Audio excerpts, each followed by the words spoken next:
Do you condemn armed Palestinian resistance?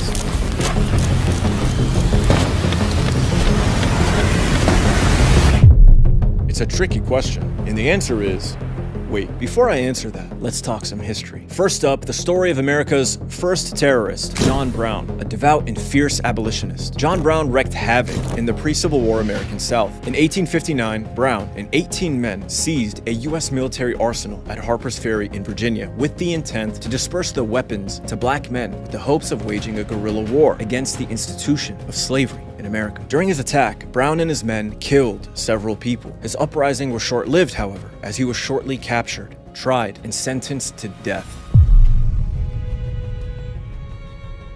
But during his sentencing, Brown told the court that his actions against slavery were consistent with God's commandments. I believe, he said in a speech that electrified many Northerners who later read it, that to have interfered as I have done on behalf of his despised poor is not wrong, but right. Now, if it is deemed necessary that I should forfeit my life for the furtherance of the ends of justice and mingle my blood with the blood of millions in this slave country whose rights are disregarded by wicked, cruel, and unjust enactments, I say, let it be done. For Northerners and African Americans, Brown was a Christ-like martyr, a hero. But for Southerners, he was a terrorist. And yet these same Southerners could not acknowledge the terror they had inflicted on their slaves for as long as their country had existed. For centuries, black slaves were tortured, tarred and feathered, humiliated, dehumanized, exploited, beaten, raped, and killed at the hands of slave owners. But in the minds of the slave owners, their actions were justified, and they used religion and all sorts of perverted logic to sanitize their deranged worldview. But history knows otherwise, and more than 200 years later, John Brown, America's first terrorist, is celebrated by the American government. And he wouldn't be the only resistance fighter the world would celebrate. Let's not forget Nelson Mandela, the South African hero and Nobel Peace Prize winner, the global symbol of peace and freedom, immortalized for his struggle to end South African apartheid. He too was at one time considered a terrorist. What?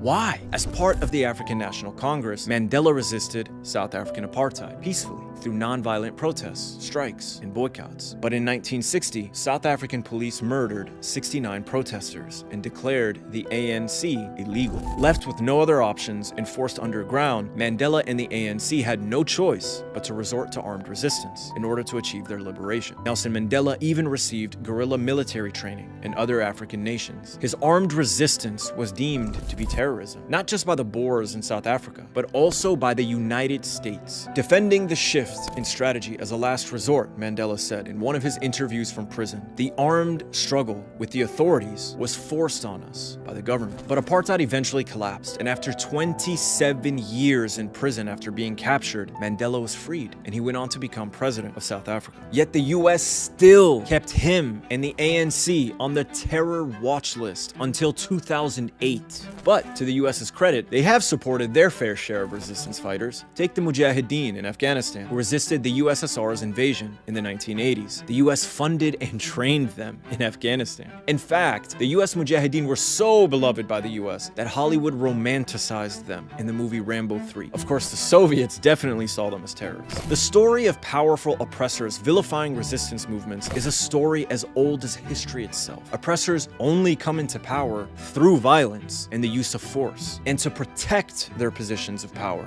they justify their own atrocities while vilifying and condemning the resistance of the oppressed, further driving the oppressed to acts of unfettered violence. From the slave uprisings in ancient Rome to the Jews of the Warsaw Ghetto, oppressed peoples across history have risen up in armed resistance to their oppressors, at times going to any and all lengths to achieve their freedom. The Jews, caged in the Warsaw Ghetto, even made ingenious use of underground tunnels they had built to organize and carry out resistance against their Nazi oppressors. No, not those tunnels. Those are Hamas tunnels. Jewish tunnels in the Warsaw Ghetto. Yep, that's the one. Which brings us to the plight of the Palestinians. Now, we all know the story, and if we don't worry, I'm gonna tell you. In 1948, armed Zionist paramilitary groups violently ethnically cleansed Palestinian villages and laid the groundwork for the state of Israel. They killed, raped, and tortured Palestinians. This isn't my characterization of their actions, it's theirs. Just listen to the accounts of these former Zionist militants from 1948.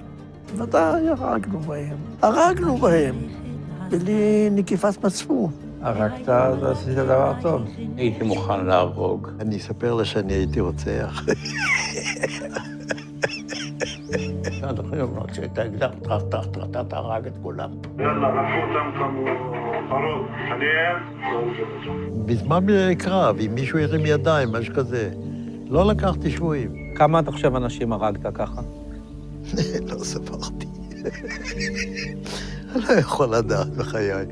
הוא תפס אישה, חתיכה צעירה, נכנס לבית אחד, הכין חדר מיטות, עם מיטה, פרטה לזיין אותה.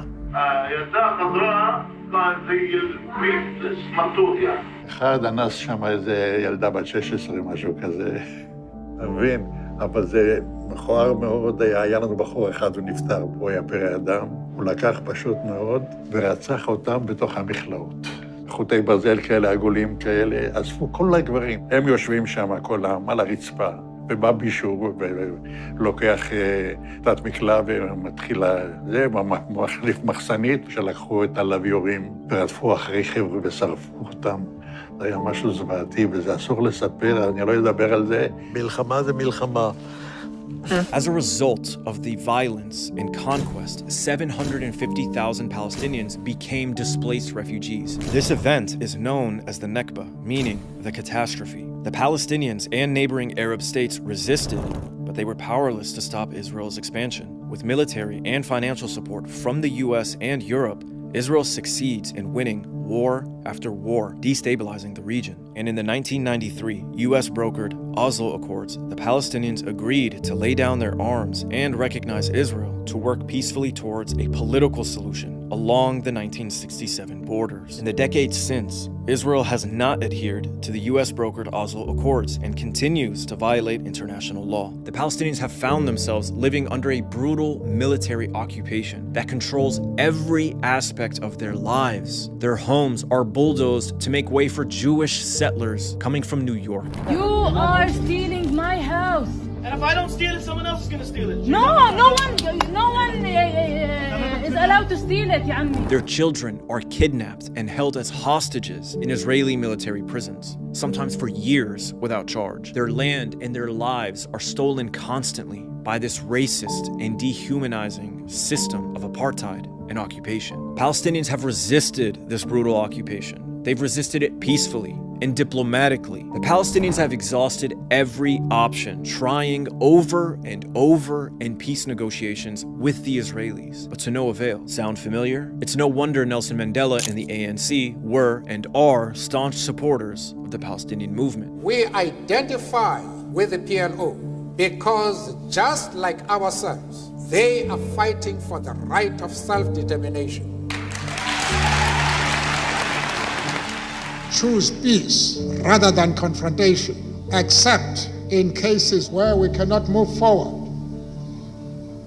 Then, if the only alternative is violence, we will use violence. You see, despite how cartoonishly evil the Israelis try to portray the Palestinians, they do not just wake up and decide to inflict violence on people. The Palestinians have been pushed to the brink, like every other oppressed group of people throughout history, desperate to achieve some level of dignity. And the world watches and hopes the Palestinians will just accept their fate, living under the occupation and apartheid of the Israeli regime, slowly being driven further and further from their homes and their humanity. The world asks the Palestinians to suffer in silence, without protest, without resistance. That's why the world only pays attention when violence breaks out. Unconscionable violence that is deplorable. Unconscionable violence for which Israel, as the oppressive occupier, is ultimately responsible for. So my response to those who would ask if I condemn Palestinian resistance is this: do you condemn George Washington? Do you condemn John Brown? Do you condemn the slave revolts? Do you condemn Nelson Mandela? Do you condemn the Jews of the Warsaw Ghetto? Do you condemn